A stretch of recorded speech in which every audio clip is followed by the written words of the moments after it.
चलो, इसी बहाने अपनी जागृत हुई शक्ति का टेस्ट भी कर लिया जाए। अचानक मेरे शरीर से चारों तरफ एक चमकदार पीली सुनहरी रोशनी निकलने लगती है। देखते ही देखते वह रोशनी मेरे हाथ में मौजूद इस विशाल कुल्हाड़ी पर आकर सिमट जाती है। जैसे ही मैं अपनी कुल्हाड़ी को आसमान की तरफ उठाता हूं, आसपास की पूरी जगह थरथराने लगती है। ऐसा लगता है मानो कोई भयानक भूकंप आ गया हो। क्लासरूम की सारी मेज और कुर्सियां हिलने लगती है और खिड़कियों के शीशे चकनाचूर हो जाते हैं। तभी वो मकड़ी के जाले मुझे पूरी तरह जकड़ने के लिए आगे बढ़ते हैं, लेकिन मेरी कुल्हाड़ी का एक ही जोरदार वार उन पर भारी पड़ता है। मेरी कुल्हाड़ी से एक ऐसी विनाशकारी ऊर्जा निकलती है जो सीधे उस मकड़ी के जाले पर जाकर लगती है। भले ही वह जाला किसी इंसान के पैर जितना मोटा और मजबूत क्यों न हो, मेरी इस जादुई कुल्हाड़ी के सामने वह ऐसे कट गया जैसे कोई खीरा काट रहा हो। पलक झपकते ही वह पूरा जाला बिखर गया और मुझे एक पल के लिए भी नहीं रोक पाया। जाला काटने के बाद मेरी कुल्हाड़ी का अगला वार सीधे उस लड़की झाओ शियाओलू पर पड़ता है। उसकी चीख निकल जाती है और उसका शरीर वहीं से दो हिस्सों में बंट जाता है। चारों तरफ खून की बौछार हो जाती है। दर्द से कराहते हुए उसे समझ आ जाता है कि उसने बहुत बड़ी गलती कर दी है। अब उसके मन में पीछे हटने का ख्याल आने लगता है। तभी उसके दिमाग से अजीब सी मानसिक तरंगें निकलने लगती है।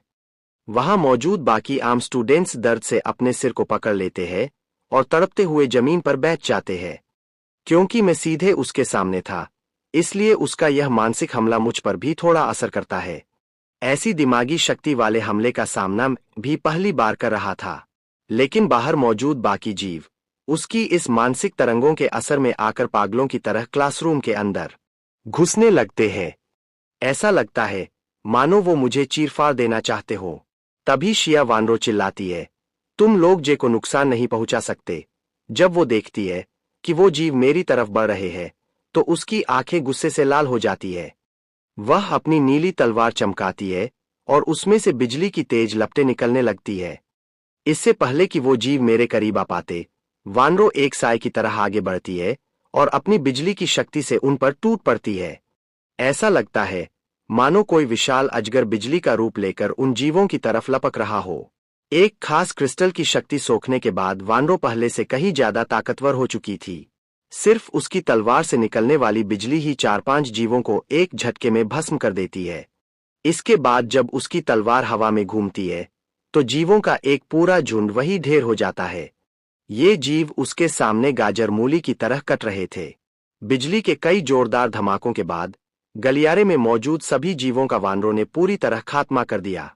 वह मेरे लिए मुसीबत बनने वाली किसी भी चीज को जिंदा नहीं छोड़ना चाहती थी। उधर वो मकड़ी बनी लड़की जमीन पर खून से लथपथ पड़ी थी, लेकिन फिर भी वह मुस्कुराते हुए कहती है, चेंजे, तुम अब मेरे काबू में हो। तुम बचकर नहीं भाग सकते।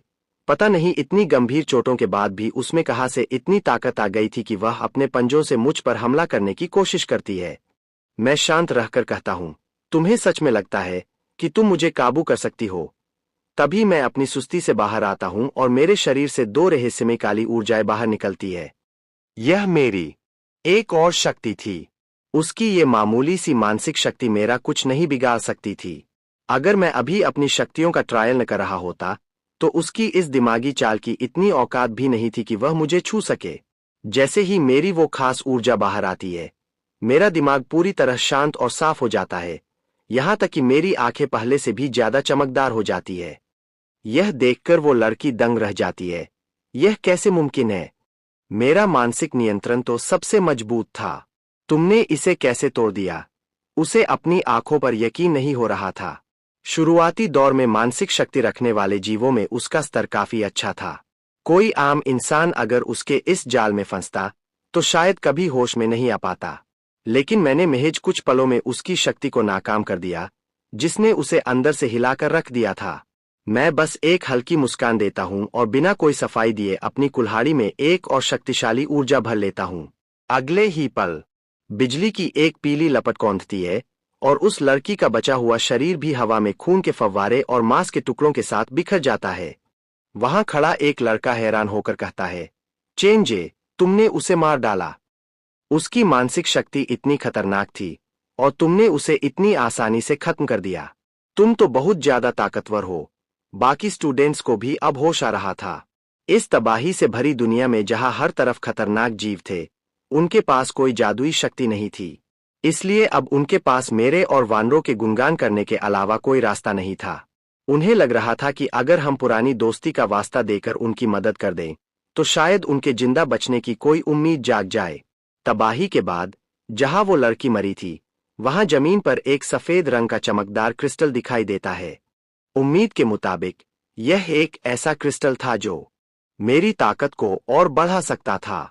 साथ ही हवा में दो काली ऊर्जाएं तैर रही थीं, जो शायद उस लड़की की आखिरी अधूरी इच्छा या नफरत थी, जो रोते हुए और हमें श्राप देते हुए खिड़की के रास्ते आसमान में गायब हो गई। मैंने अपनी कुल्हाड़ी वापस ली और एक राहत की सांस ली। तभी वानरो घबराते हुए मेरे पास आती है और मेरा हाथ पकड़कर कहती है, जे, तुम ठीक तो हो ना? कहीं चोट तो नहीं लगी? जब मैं उसके काबू में था और वो लड़की मुझ पर हमला करने वाली थी, तब वानरों की जान हलक में अटक गई थी। मैं प्यार से उसके सिर पर हाथ रखता हूं और कहता हूं, मैं ठीक हूं। यह लड़की पिछले जन्म की तरह ही आज भी मेरी इतनी परवाह कर रही थी। वानरों को तसल्ली देने के बाद मैंने उस क्रिस्टल को उठा लिया। उस सफेद क्रिस्टल के अंदर एक हल्की लाल रोशनी चमक रही थी। यह एक शुरुआती स्तर का स्पिरिट क्रिस्टल था। मुझे लगा कि यह मेरी ताकत को काफी बढ़ा सकता है। मैंने उसे अपने हाथ में बंद किया और अपनी इच्छाशक्ति से उसकी ऊर्जा को सोखना शुरू कर दिया।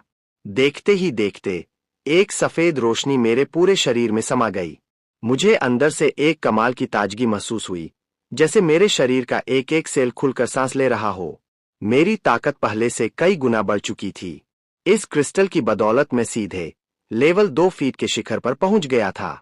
मेरी खास शारीरिक बनावट के कारण इस क्रिस्टल का असर मुझ पर दूसरों के मुकाबले कहीं ज्यादा हुआ था।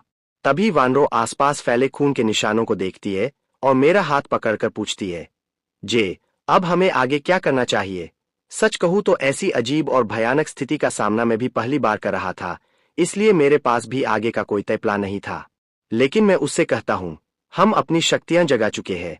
अब हमें बस अपनी ताकत को और बढ़ाते जाना है। इस दुनिया में शक्तिशाली होना जितना जरूरी है, उतना ही आप इन जीवों के निशाने पर भी रहते हो। जैसे जैसे यह तबाही बढ़ेगी, ये जीव इंसानों को मारकर और खुद को विकसित करके और ज्यादा खतरनाक होते जाएंगे। जिंदा रहने के लिए हमें लगातार ताकतवर बनना ही होगा। तभी स्कूल का एक अमीर लड़का हुआंग तियान आगे आता है और रौब झाड़ते हुए कहता है, चेंजे, मुझे भी अपने साथ ले चलो। मेरे पिता एक बहुत बड़ी कंपनी के डायरेक्टर है। मैं तुम्हें इतनी दौलत दूंगा कि तुम ऐश करोगे। तुम्हें जितने पैसे चाहिए मिलेंगे। वह अपनी महंगी गाड़ियों और अमीरियत के घमंड में चूर था।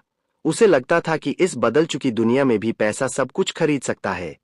मैं उसकी बात पर हंसता हूं और कहता हूं, कितने नादान हो तुम। दुनिया खत्म होने की कगार पर है और तुम्हें अभी भी लगता है कि ये पैसा किसी काम आएगा। मेरी यह बात सुनकर उसका घमंड टूट जाता है और वह गुस्से में मुझे तंगहाली और मेरे माता पिता का ताना देने लगता है। इससे पहले कि वह अपनी बात पूरी कर पाता, मेरी आंखों का गुस्सा देखकर उसकी बोलती बंद हो जाती है। मैं उसके पास जाता हूं और कहता हूं, क्या तुम्हें अपनी जिंदगी से प्यार नहीं है? चलो, मैं तुम्हें तुम्हारी मंजिल तक पहुंचा देता हूं। मैं उसका कंधा पकड़कर जमीन पर एक हल्का सा धक्का देता हूं और अगले ही पल वह बिना किसी हरकत के जमीन पर ढेर हो जाता है। यह देखकर बाकी स्टूडेंट्स खौफ से पीछे हट जाते हैं। मेरी मौजूदा ताकत के सामने उन्हें खत्म करना एक चींटी मरोड़ने जितना आसान था। उसे ठिकाने लगाने के बाद मैं वानरों का हाथ पकड़कर क्लासरूम से बाहर निकल जाता हूं। पीछे बाकी स्टूडेंट्स परेशान होकर चर्चा करते हैं कि उन्हें भी जिंदा रहने के लिए हमारे साथ ही आना होगा। वो भी क्लासरूम से कुछ लकड़ियां और झाड़ू उठाकर हमारे पीछे पीछे चल देते हैं। मैंने उन्हें रोकने की कोशिश नहीं की, क्योंकि एक तो वो पुराने साथी थे और दूसरा, इतने सारे लोगों के साथ होने से और भी जीव हमारी तरफ आकर्षित होंगे, जिन्हें मारकर मैं अपनी ताकत और बढ़ा सकता था। इसके बाद रास्ते के कुछ जीवों को खत्म करते हुए हम स्कूल की एक दुकान पर पहुंचते हैं। वहां जो भी खाने पीने की चीजें काम की थीं, मैंने अपने बैग में भर ली। बाकी स्टूडेंट्स ने भी सामान उठाया, लेकिन सिर्फ वही जो मैंने छोड़ दिया था। 2 बड़े बैग भरने के बाद हम वहां से निकले। तभी स्कूल का पुराना स्पोर्ट्स लीडर लिन शियू चापलूसी करते हुए मेरे पास आता है और कहता है, चेन भाई, देखिए मेरा शरीर कितना मजबूत है। मुझे अपना सामान उठाने की जिम्मेदारी दे दीजिए। आप और भाभी बस आराम से आगे चलिए। उसकी ये चापलूसी देखकर मैंने भारी बैग उसे थमा दिया। लेकिन अगर उसने जरा सी भी होशियारी दिखाने की कोशिश की तो मैं उसे वही खत्म कर दूंगा। जैसे ही हम दुकान से बाहर निकलते हैं, एक और ग्रुप हमारा रास्ता रोक लेता है। उनका लीडर झाओहू था, जो स्कूल का जाना माना बदमाश था। वह अपने साथियों के साथ आकर हमसे सारा सामान छीनने की धमकी देता है। उसे कुछ ही समय पहले एक खास शक्ति मिली थी, जिससे उसने कई लोगों की जान बचाई थी और अपना एक छोटा सा गैंग बना लिया था।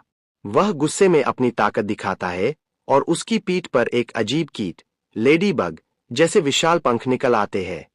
वह हवा में उड़कर मुझ पर हमला करने के लिए आगे बढ़ता है। मैं भी अपनी कुल्हाड़ी निकालता हूं, जिससे एक बेहद शक्तिशाली ऊर्जा बाहर आने लगती है। झाओहू घमंड में कहता है, मैं लेवल 2 पर पहुंच चुका हूं, अब मेरी ताकत देखो। वह अपने शरीर को एक ढाल की तरह मजबूत कर लेता है, लेकिन मेरी कुल्हाड़ी का एक ही करारा वार उसकी इस तथाकथित मजबूत ढाल को चकनाचूर कर देता है। वह पीछे की तरफ गिरता है और अपनी कमजोरी छुपाने की कोशिश करता है। उसके साथी उसे हिम्मत देने की कोशिश करते हैं, लेकिन उन्हें नहीं पता था कि झाओहू इस वक्त कितने दबाव में है। उसे ऐसा लगा मानो उसने किसी विशाल पहाड़ पर अपना सिर दे मारा हो। मेरी कुल्हाड़ी के वार से उसके हाथ कांपने लगे थे। वह समझ गया था कि अब पीछे हटने का कोई फायदा नहीं है। वह एक आखिरी कोशिश के लिए चिल्लाता है और दोबारा मुझ पर झपटता है। लेकिन इससे पहले कि मैं कुछ करता, वानरो अपनी नई कवच वाली पोशाक में बिजली की तलवार लिए बीच में आ जाती है। उसकी तलवार की बिजली सीधे झाओहू के हाथों पर लगती है, जिससे उसके हाथ बुरी तरह झुलस जाते हैं। झाओहू के साथी इसे नाइंसाफी बताते हैं, लेकिन वानरों की एक ही गुस्से भरी नजर उन्हें चुप करा देती है। मैं वानरों से कहता हूं, वानरो, तुम अब पीछे हटकर आराम करो। बाकी का काम मुझ पर छोड़ दो। मैं आगे बढ़ता हूं ताकि लेवल 2 के शिखर पर पहुंचने के बाद अपनी असली ताकत का अंदाजा लगा सकूं। वानरो थोड़े संकोच के बाद पीछे हट जाती है, क्योंकि वह मेरा फैसला जानती थी। झाओहू बुरी तरह घायल होने के बाद भी हार नहीं मान रहा था। वह अपनी पूरी रफ्तार से मेरी तरफ बढ़ता है। उसे लगता था कि उसकी ढाल को मेरी कुल्हाड़ी भेद नहीं पाएगी, लेकिन जैसे ही मैं अपनी कुल्हाड़ी हवा में लहराता हूं, एक जबरदस्त ऊर्जा का विस्फोट होता है। झाओहू के वो मजबूत पंख टुकड़े टुकड़े होकर हवा में बिखर जाते हैं। उसकी आखिरी ढाल भी टूट चुकी थी। वह जमीन पर गिर पड़ता है और दर्द से कराहते हुए मुझसे भीख मांगने लगता है। चेंजे, मैं हार गया। मुझे माफ कर दो, मुझे जिंदा रहने दो। मैं उसकी तरफ बढ़ते हुए मुस्कुराता हूं और कहता हूं, मुझे तो तुम्हारा वो पुराना घमंडी रूप ही ज्यादा पसंद था। इस तबाही के दौर में अपने लिए दुश्मन को जिंदा छोड़ना कोई समझदारी का काम नहीं था, और मैं यह गलती बिल्कुल नहीं करने वाला था।